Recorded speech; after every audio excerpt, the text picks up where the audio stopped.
In the last video, we successfully tested out the pick winner function. Now our contract still needs a little bit of work. In this video, I want to talk to you about one of the big issues around our current contract. At present, after picking a winner, we send someone some amount of money, and then that's pretty much it. We do absolutely nothing else. In an ideal world, we might try to reset our contract so we could run another round of the lottery immediately after picking a winner. In other words, it'd be really nice if we could just have an infinite series of lotteries, just running again and again and again, without you and me having to redeploy our contract. In order to do so, let's take a look at a diagram that's going to help us understand how to approach this problem. So we're going to start off over here at the left-hand side, where we first deploy a clean copy of our contract.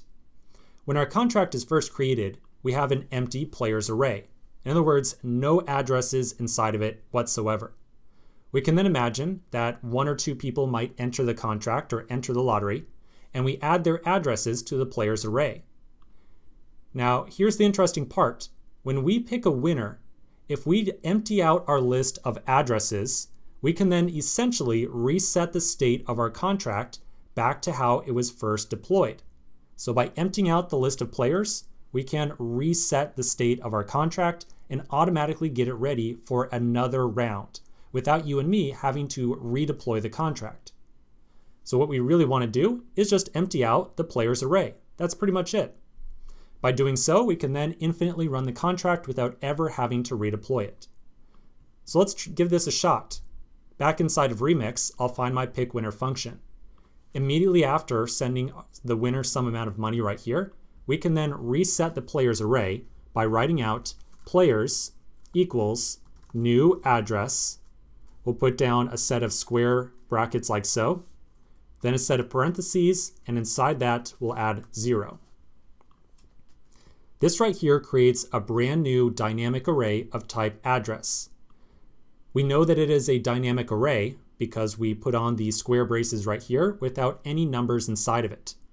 Remember, we have both dynamic arrays and fixed arrays in Solidity. If we had put a number inside of here, that would have created a fixed size array, which you and I definitely don't want. We want a dynamic array in this case. Now you might be curious about the second set of parentheses right here. This says that we want to create a new array of type address. We want it to be dynamic, and we want it to have an initial size of 0. If we had put some number in here instead of 0, like let's say 5, then it would have still created a dynamic array, but it would have been initialized with a length of 5. So in other words, the players array would automatically turn into something like 0x000, 0x000, and you can repeat 5 times. Now, where are these 0x000s coming from?